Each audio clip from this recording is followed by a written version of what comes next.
ジニアがメインです。黄色バージョンと大きいジニア、ピンクバージョン2パターン作りたいと思います。一つはプラスチックのプランターです。フレグラープランターの50型、幅が50センチ、深さ18センチ、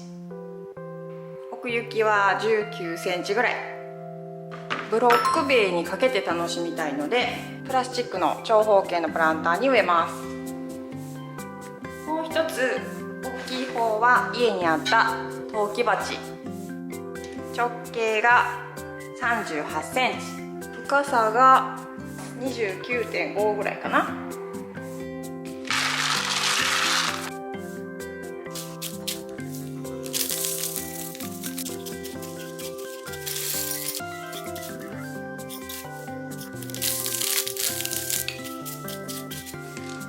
まずはジニアのザハラシリーズの八重咲きです。ジニアはもういろんな色があると思うんですけど、黄色は特に私はおすすめだと思います。周りの根っこだけほぐしておきます。ジニアザハラだけじゃなくてプロフュージョンとかリネアリスとかいろんな品種が売られていると思います。ザハラシリーズはプロフュージョンとかリネアリスとかと一緒で、そこまで背が高くならない、秋まで育てて30センチぐらいになるちょっと小型の品種です。もう一つはオレンジ。夏の暑さにも強くて、関西ではもう12月ぐらいまで咲いてたりします。なので今から長く秋まで晩秋まで楽しめて、お花も休まずどんどん咲いてくれるのでおすすめです。ただちょっと今からのシーズン、多分アブラムシとかハダニとかがつきやすくて、長雨とか暑さで病気になることも多いです。なので予防の消毒とか、あとは夏には少し切り戻したりっていう作業も必要かなと思います。次もキク科のお花で、ジニアと大体出身が一緒ぐらい、南アメリカとかメキシコとかの出身のサンビタリア。これも1年草です。でも暑さにも強くて秋まで長く楽しめるので、よく似たお花だけど大きさの違うお花を合わせてみようと思います。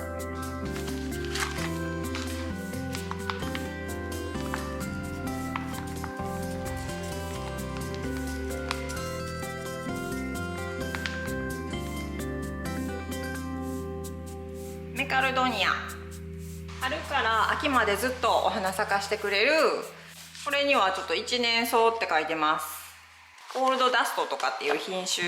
のメカルドニアが出てると思うんですけど、そっちは軒下に入れて霜を避けたら、地上部はもう葉っぱが黒になって汚くなるんですけど、越冬したこともあるので、寒さが大丈夫なら越冬することもあると思います。これはちょっと品種が書いてないので分かんないんですけど、一年草として楽しんだ方がいいかもしれないです。その代わりもう今からすごいぐんぐん伸びて、休まずこの黄色いお花を咲かしてくれます。あんまり伸びた時は一度ざっくり切り戻しすると、また根元から黄色いお花咲かしてくれます。2株に分けれたりすることもあるんですけど、株元がなんか一つっぽいのでやめときます。サントリーさんから出てるテラスシリーズ、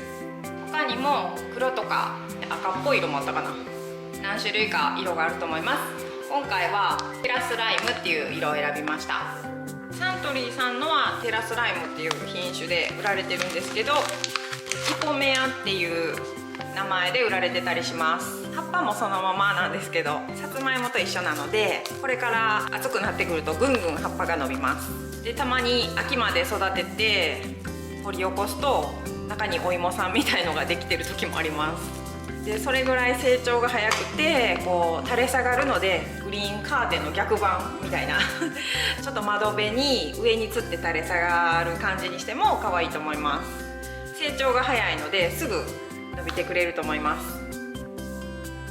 まず1株だけなのでオレンジを真ん中、それから行儀よく色を両サイド。これだけでも十分可愛いと思うんですけど、今日はですねサンピタリアもちょっと分けれないので、これをちょっと間に挟む感じで植えて、反対側にメカルドニア、ちょっとサンビタリア後ろ気味に押して、手前にポメア。これからもめちゃめちゃ成長するのが早いのでこんだけにしときます。あとは土を入れていきます。これからの時期高温多湿になってくると蒸れやすくて病気になりやすいので、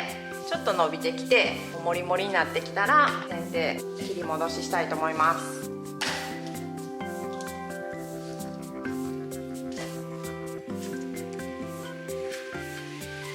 あまり深植えにならないように高さを揃えて植えます。次はジニアの、多分品種名が書いてなかったので分かんないんですけど、サンっていう品種だと思います。切り花にもできるくらい大きくなる品種だと思います。プロフュージョンとかリネアリスとかの方が多分育てやすいように改良されてるんだと思います。暑さとか病気とかにもなりにくくて、切り戻さなくても結構どんどんお花が咲いてっていう風に品種改良されてます。ジニアは畑で育てるんですけど、夏もよく咲いて切り花にも使えるし、夏のお花として重宝してます。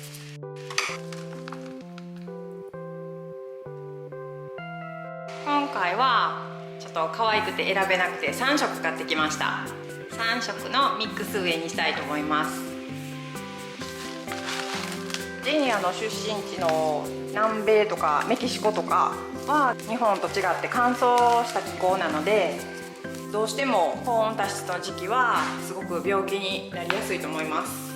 なのでできるだけ風通しよくしてあげる方がいいと思います。八重咲きの咲き方じゃなくて、一重咲きのジニア100日草なら結構ね勝手に種がこぼれて毎年出てきたりしてます。次はハイビスカスの赤い斑入りです。フラムルージュっていう品種です。この赤い斑がすごい可愛いです。花も咲くんですけど、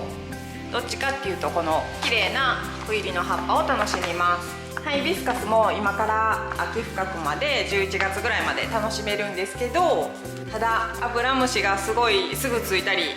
ハマキムシかなついたりするので、もう予防オルトランはもう絶対欠かせないです。次はアルテルナンテラのカリム、ピンクのちっちゃな花のアルテルナンテラです。アルテルナンテラはもうすっごい品種多くて、今から秋までどんどんいろんな品種が出てきて、葉っぱを楽しむタイプとか花もすごい楽しめる品種とかいろいろあると思うんですけど、本当にもう今から長く楽しめます。しかもこのねカリム、私はこれ植えるの初めてなんですけど、宿根草でマイナス5度まで OK って書いてます。品種によっては関西ではお外で越冬してくれたりもしてたので、ちょっと今年はこれを秋まで楽しんでそのまま外で越冬できるかやってみたいと思います。ポットの形がついてるので、これはもう全部取ってしまいます。これもやっぱり夏に7月の下旬とか8月にピンチすると秋にまたコンパクトにたくさん花が咲くって書いてます。なのでジニアと一緒ぐらいの時期に剪定すれば秋もまた長く楽しめると思います。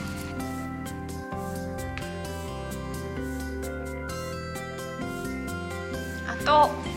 ミリオンベルのプチホイップ雨の日特価でめっちゃ安かったので2株買ってきました。これもちょっと表面の土を落として周りもほぐしておきます。これ単体で一つで植えるときはちょっと一回摘心して植えた方がいいかなって感じなんですけど、寄せ植えなので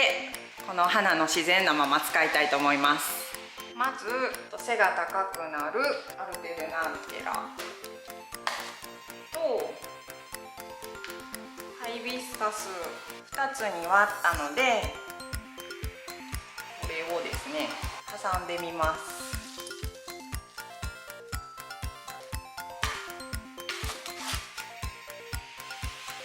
そしてここに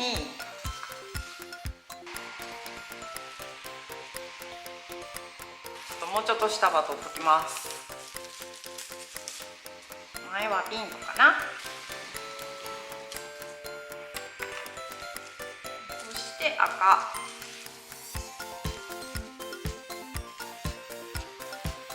こちらが正面なので、ここにカリブラコはもう一株は後ろ側にちょっと下葉整理します。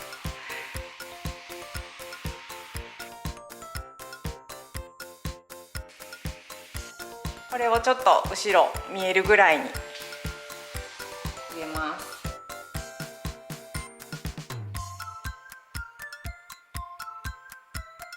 これで終わりでもいいかなと思ったんですけど、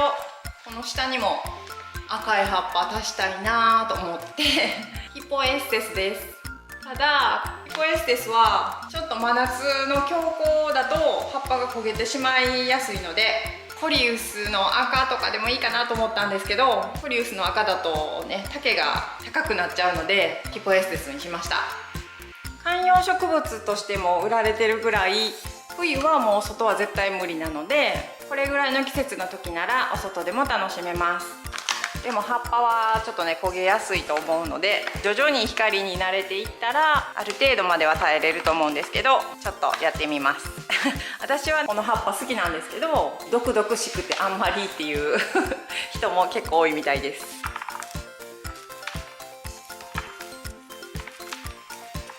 何株か刺し目してあるので分けれそうなので分けて植えます。ちょっと強引ですけど、ちょっと大小2つに分けました。できたらもう1個分けたいので、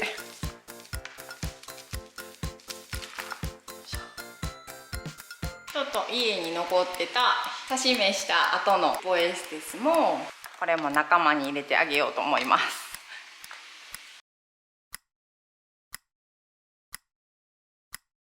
刺し目に使ったのでかなり短くピンチしたらこんなにコモコモに葉っぱ出てきてくれてます。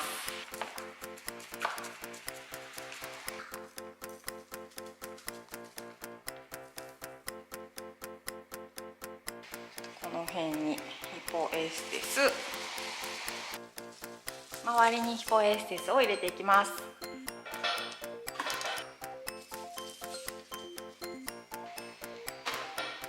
ジニアは少し高めに植えてます。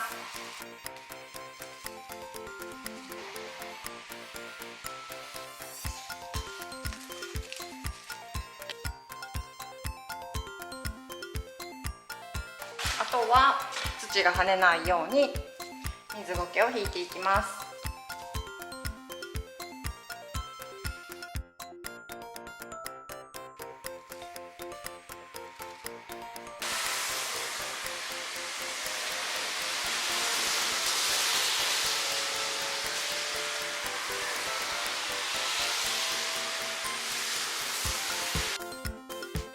軒下に置いてたんですが雨が多くて今日は久しぶりの晴れです。綺麗だなと思ってたんですけど、上から見て赤の様子がおかしかったので慌ててお水をあげたら、お水ではなくてちょっとよく見ると葉っぱもかなりダメージを受けてて、一番下の茎がかびてました。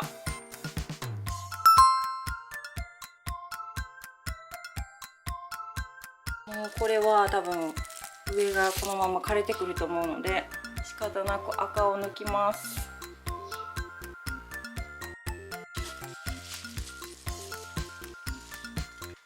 こうなってしまったらもう元に戻らないので、これはもう処分します。そして抜いた場所はここにもう1個何か足したいと思います。同じ赤色を足そうと思ってたんですが赤が見つからなかったので、コーンフレーナとベロニカのファーストシリーズピンク色を買ってきました。ど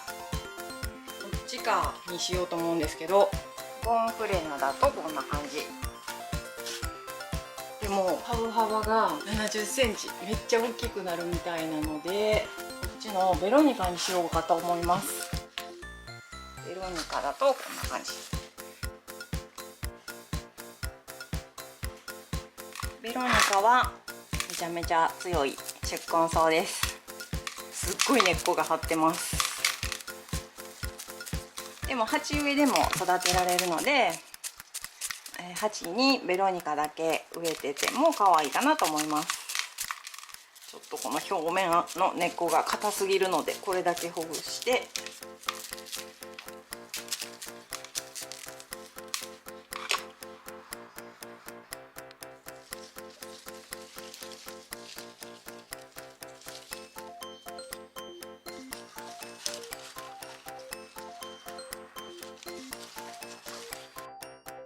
早速イボメアが10日間でかなり伸びました。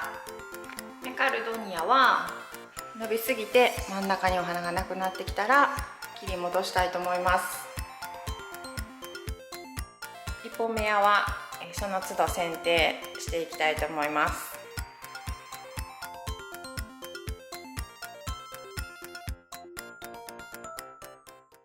それから赤が枯れてしまったジニアの寄せ植え、赤の部分がベロニカに変わったので、もうだいぶピンクばっかりになりました。これからハイビスカスもベロニカもジニアもアブラムシとかがつきやすいので、こまめに消毒したいと思います。カリブラコアはもう少し伸びたら一度切り戻したいと思います。花選びの時から雰囲気がかなり変わっちゃったけど、秋まで楽しみたいと思います。